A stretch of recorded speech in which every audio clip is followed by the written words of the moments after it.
Olá pessoal, meu nome é Elcio, sou professor de Direito Civil. Vamos estudar hoje a hipoteca. O que é hipoteca? Hipoteca é um direito real sobre coisa alheia em garantia, normalmente recaindo sobre um bem imóvel. Hipoteca é um direito real sobre coisa alheia em garantia, que normalmente recai sobre um bem imóvel. Como é que funciona a hipoteca? O Elcio procura alguém que queira me emprestar dinheiro ou celebrar um contrato com qualquer obrigação em meu favor. E eu dou como garantia do adimplemento, dou como garantia que eu irei pagar, lembrando que pagar é sinônimo de adimplir, pagar é sinônimo de cumprir uma obrigação. Dou em garantia um bem normalmente imóvel. De forma que, se eu inadimplir, eu der calote, o meu credor, chamado de credor hipotecário, vai escutir esse bem imóvel de mim. Ou seja, vai retirar a propriedade desse bem imóvel e com o valor auferido em um leilão desse imóvel, vai ser ressarcido o inadimplemento perpetrado pelo Elcio. Ou ainda, por qualquer pessoa que venha a ser proprietário desse bem imóvel.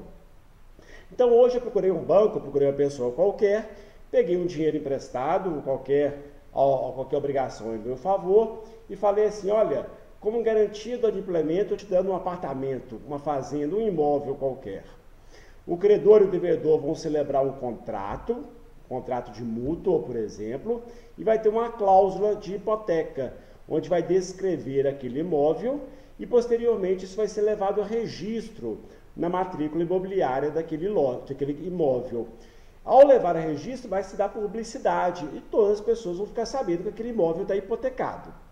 O que me perguntam sempre é, amanhã, eu, Elcio, devedor hipotecário, eu posso alienar esse imóvel? Eu posso vender esse imóvel? Eu posso.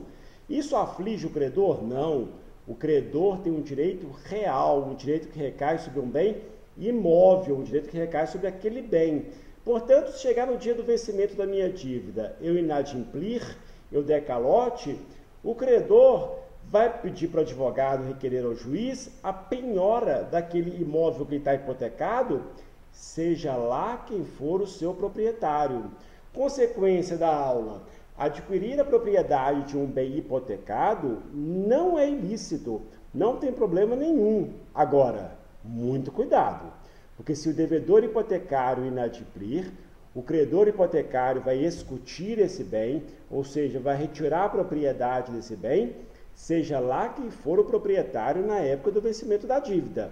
Então, se hoje eu hipotequei o meu imóvel, o vencimento daqui a 6 meses, amanhã eu vendo para outra pessoa, para a Juliana, semana que vem Juliana vende para a Luciana, Juliana vende para a Patrícia, chegar no vencimento da dívida, eu inadimplir, o credor não quer nem saber quem é o proprietário do imóvel.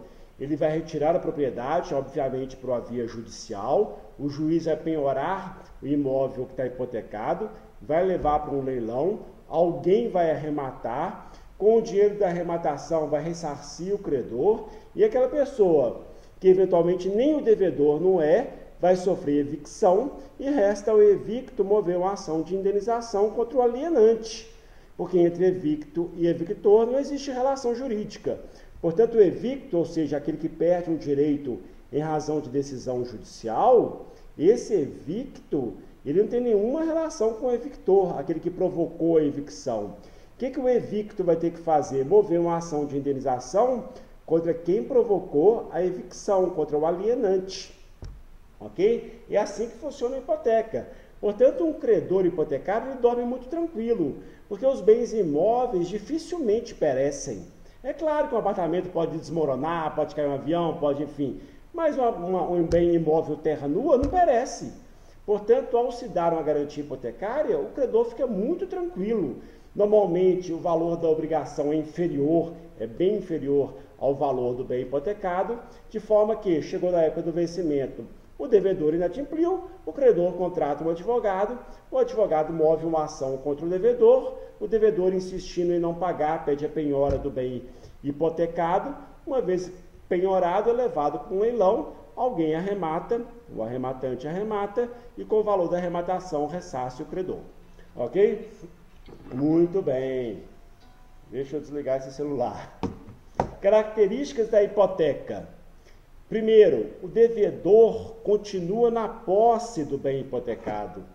Ao contrário do penhor, no penhor, como eu já expliquei nos vídeos anteriores, o bem empenhado vai para as mãos do credor. Na hipoteca, não. O bem hipotecado fica na posse do devedor. Então, as duas grandes diferenças entre o penhor e a hipoteca, que o penhor normalmente recai sobre bens móveis, temos exceções, e a hipoteca normalmente recai sobre bens imóveis, temos exceções. Quais são as duas exceções? Quais são os dois bens móveis que se sujeitam à hipoteca? Os navios e os aviões. Veja bem, navio e avião. Eu não falei barquinho e ultraleve, não. Eu falei navios e aviões. Os navios e aviões são bens móveis, mas eles possuem duas características imobiliárias. A primeira eu acabei de falar. Navios e aviões não se sujeitam a penhor. Navios e aviões se sujeitam à hipoteca. Segunda característica, a transmissão de propriedade de navios e aviões não se dá com a tradição, se dá com o registro. Navio no órgão que chama-se Capitania dos Portos e avião no órgão chamado ANAC, Agência Nacional de Aviação Civil. Portanto, navios e aviões são bens móveis, mas se sujeitam à hipoteca. Outra característica, na hipoteca, assim como no penhor, como na anticrese, vigora o princípio da indivisibilidade. Eu peguei R$1 milhão emprestado, tenho 10 apartamentos hipotecados. O credor vai ser credor hipotecário, a hipoteca permanece dos 10 apartamentos até a quitação integral da minha dívida. Ainda que eu pague 90% da minha dívida, ainda que eu pague R$900 mil, o credor hipotecário ele não está obrigado a liberar parte da hipoteca. O artigo 1421 é muito claro. A hipoteca ela é indivisível. Eu hipotequei 10 apartamentos, só vai se extinguir a hipoteca dos 10 apartamentos com a quitação integral da minha dívida. Outra característica, já falei, é um negócio solene. Não pode ser feita uma hipoteca verbal. Tem que ser feita de uma forma solene, com escritura pública e ser levado a registro. Só existe direito real sobre imóveis mediante registro. Então, o credor hipotecário ele tem que pegar a escritura pública, ir ao cartório de registro de imóveis e registrar a hipoteca. Ouçam, o penhor se perfectibiliza com a tradição. A hipoteca se perfectibiliza com o registro. Só existe direito real imobiliário com o registro. Outra característica é direito de preferência. Se o devedor hipotecário tem dívidas hipotecárias, tem dívidas trabalhistas, tem dívidas coreografárias, tem várias espécies de dívidas, foi a insolvência se pessoa natural, foi a falência se pessoa jurídica, o primeiro a receber da massa falida, o primeiro a receber da insolvência é o credor trabalhista, depois o credor com garantia real. Portanto, o credor hipotecário ele tem prioridade no recebimento de créditos de uma pessoa insolvente ou uma pessoa falida. E se o imóvel tiver várias hipotecas? Professor, é possível hipotecar várias vezes o mesmo imóvel? Sim, não tem problema nenhum. O único detalhe é, o segundo credor hipotecário só recebe depois do primeiro. O terceiro credor hipotecário só recebe depois do segundo e do primeiro. Ou seja, à medida que forem registrando as hipotecas, cria-se uma prioridade de recebimento. Se eu inadimplir com todos, o segundo só vai receber se sobrar dinheiro após ser feito o pagamento do primeiro. O terceiro só vai receber o dinheiro depois do segundo e primeiro terem recebido o valor que eles têm direito. Portanto, chama-se princípio da prioridade. Repito eu estou falando de direito real. Então, ainda que eu hipoteque um imóvel hoje, eu posso alienar amanhã? Posso. A Juliana comprou, pode vender para a Luciana, pode vender para a Patrícia? Pode. Para o credor, nada importa quem seja o proprietário, porque o credor hipotecário tem um direito real, oponível contra todos oponível erga omnes e com poder de sequela, ou seja, a hipoteca é imanente ao imóvel e persegue o imóvel, seja lá quem for o seu proprietário. Professor, como é que eu fico sabendo se o imóvel está hipotecado? Fácil, já falei. O imóvel só é hipotecado quando se registra a hipoteca. Ao se registrar na matrícula imobiliária a hipoteca, torna-se um ato público. Portanto, qual que é um cuidado que tem que ter antes de comprar qualquer imóvel? Pegar uma cópia integral atualizada na matrícula imobiliária do imóvel. Lá você vai ficar sabendo quem está te vendendo realmente é o proprietário, se aquele imóvel tem usufruto, se tem hipoteca, se tem qualquer ônus. Um cuidado mais básico, mais basilar que nós temos que ter ao comprar um imóvel é pegar a cópia integral da matrícula imobiliária. Somente assim saberemos se sobre aquele imóvel recai algum gravame, algum ônus, algum direito real e, sobretudo, se quem está te vendendo realmente é o proprietário do imóvel hipotecado. Ok? Professor, o que pode ser hipotecado? Em regra, qualquer bem imóvel alienável. Os bens inalienáveis não podem ser hipotecados, né? Os bens inalienáveis não podem ser hipotecados. Por quê? Porque senão, como é que vai penhorar e levar para um leilão? Se é inalienável, não pode ser hipotecado. Então, veja bem, além dos bens imóveis, pode ser hipotecado o direito real de uso especial, o direito real de uso, a propriedade superficiária, as linhas férreas e os dois detalhes que eu já falei e repito agora, navios e aviões se sujeitam à hipoteca, embora sejam bens móveis. Cuidado com a apostila de banca de jornal, né? Eu dando aula nesses meus 20 anos, uma vez dando aula até para o pessoal que estava fazendo concurso para nível médio, eu falei assim, olha, navios e aviões são bens móveis, mas se sujeitam à hipoteca. Aí um aluno levantou lá no meio da multidão, né? Antigamente os cursinhos eram 200 alunos na mesma sala, um aluno levantou, professor, você está errado, navios e aviões são bens imóveis. Eu falei, não, são móveis. Olha aqui essa apostila que eu comprei na banca de jornal aqui da frente.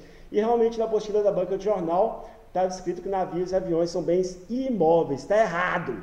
Navios e aviões são bens móveis, mas se sujeitam à hipoteca. Lembrando sempre, tem que registrar. Imóvel se registra onde? No cartório de registro de imóveis. Aviões na ANAC. Navio na Capitania dos Portos. Professor, eu posso estabelecer no contrato de mútuo uma cláusula que diz assim, se o devedor inadimplir, o imóvel hipotecado passa imediatamente a ser de propriedade do credor. Pode fazer isso? Não, isso é nulo de pleno direito, é a famosa cláusula comissória. O que é a cláusula comissória que eu já falei várias vezes nos vídeos anteriores? É uma cláusula que acarreta a imediata perda da propriedade do devedor para o credor pelo simples inadimplemento. Isto é proibido, essa cláusula é nula, não pode. O devedor inadimpliu, o que o credor tem que fazer? Contratar advogado, ir a juízo, pedir a penhora do imóvel hipotecado, levar para um leilão, alguém arrematar e com o dinheiro da arrematação se ressarcir. Não é possível uma pactuação que o simples inadimplemento do devedor gera a transmissão de propriedade para o credor. Isso não é possível. Outra informação importantíssima.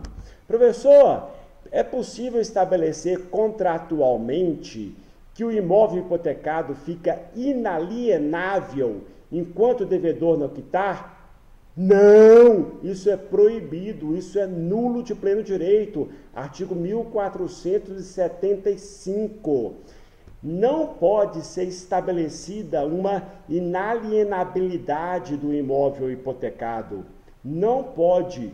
O imóvel hipotecado é alienável e ponto final.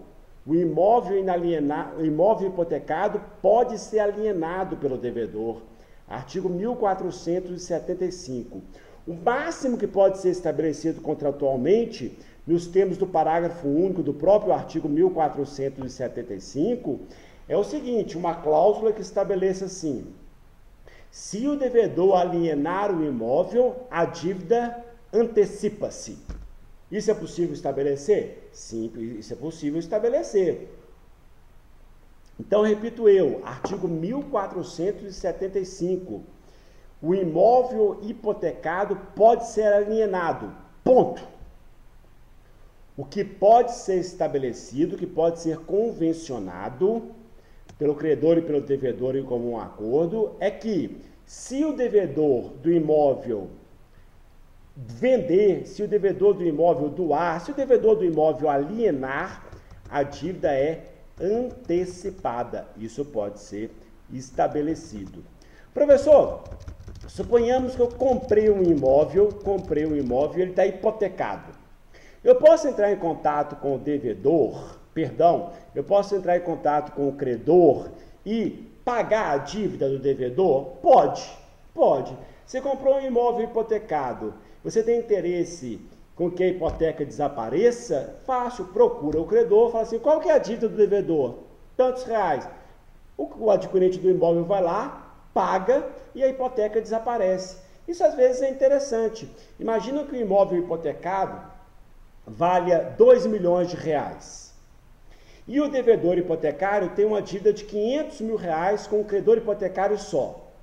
E você pode comprar esse imóvel por 1 milhão de reais. O que você faz? Compra o imóvel por 1 milhão de reais, pega 500 mil reais da sua economia, paga o credor e xinga a hipoteca. Isso chama-se remissão.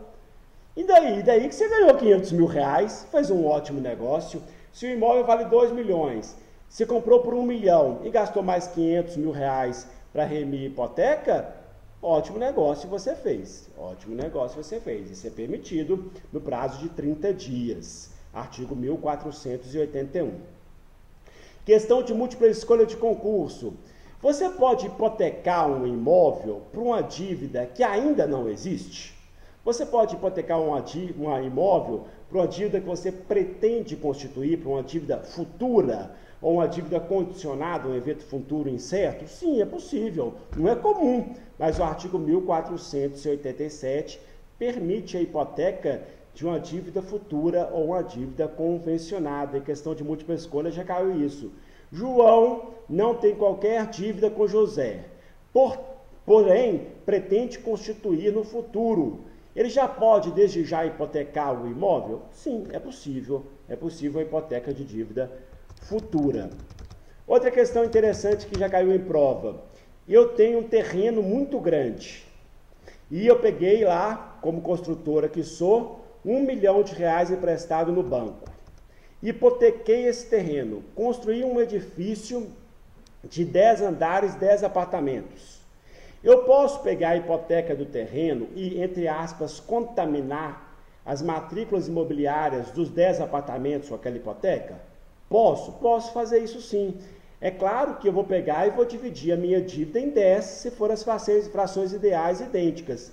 Então é possível o fracionamento da hipoteca em favor ou em desfavor de novos apartamentos ou novos lotes. Então, se eu tenho um terreno, loteei, ou sobre o terreno eu construir um condomínio edilício, eu posso fracionar a hipoteca e as novas matrículas imobiliárias dos apartamentos ou dos lotes ficarem hipotecadas em favor daquele credor. Ok? Daí as principais informações sobre hipoteca. Como eu disse, a hipoteca pode surgir pela vontade das partes, que é o normal, e pode surgir também pela vontade da lei e pela vontade do juiz. Então, nós temos 3 tipos de hipoteca. A convencional, que eu lecionei hoje, a legal, que eu vou falar sobre ela agora, e a judicial, que eu vou falar sobre ela daqui a pouquinho. O que é a hipoteca legal? A hipoteca legal é aquela que tem origem na vontade da lei. Algumas pessoas podem ter seus bens hipotecados, ainda que inicialmente não sejam devedores, apenas para garantir uma futura condenação, apenas para garantir uma futura obrigação de fazer. Então, as pessoas jurídicas de direito público interno, União, Estado, município, autarquias, têm a possibilidade de hipotecar o imóvel sobre os seus encarregados. Então, por exemplo, eu sou servidor público federal, né? Eu sou procurador da Fazenda. O que a União pode fazer? Hipotecar meus imóveis, caso eventualmente ela veja que eu tenho uma dívida com a União, por uma questão, por exemplo, de alguma improbidade, ou algum ato ilícito que eu tenha eventualmente cometido, né?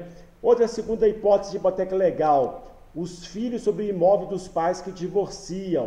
Então, se meu pai divorciar da minha mãe e eu observar que meu pai está dilacerando o patrimônio dele, que está desrespeitando a legítima, está vendendo, está doando imóveis para outros irmãos que eu tenho, filhos que ele fez fora do casamento, para respeitar a legítima, para respeitar a parte indisponível da herança, eu posso requerer a hipoteca do meu pai, né? Uma muito importante, o ofendido sobre os bens imóveis do delinquente. Então, imagine que eu bata meu carro numa Ferrari, né, por culpa minha. O que o dono da Ferrari pode fazer? Ele já pode mover a ação indenizatória e demonstrar para o juiz que ele vai vencer e hipotecar meus imóveis para uma futura condenação que eu venha a sofrer. Isso é muito importante, isso é possível. E ainda outras hipóteses menos importantes, como o credor do imóvel arrematado, o herdeiro reponente. Lá no artigo 1400, 1491, existem outras hipóteses de hipoteca legal, ok? Hipoteca judicial, isso é muito importante. Suponhamos que o Elcio seja condenado em primeira instância a pagar R$500 mil para alguém. Eu recorro. E o tribunal local, né, é um tribunal que demora muito a julgar a apelação.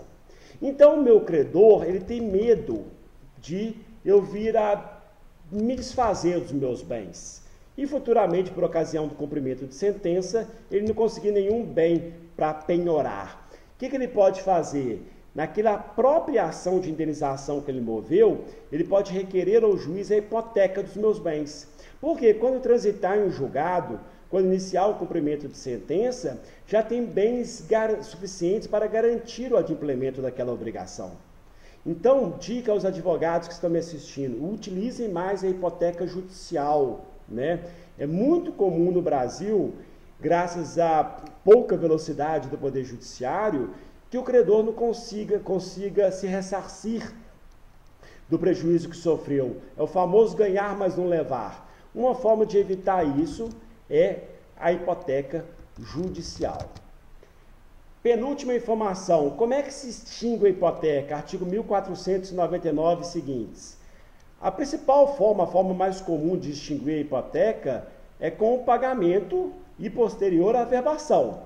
Então, quando o devedor hipotecário adimple, ele paga o credor, o que ele tem que promover? Ir ao cartório de registro de imóveis e promover a averbação do pagamento. Por quê?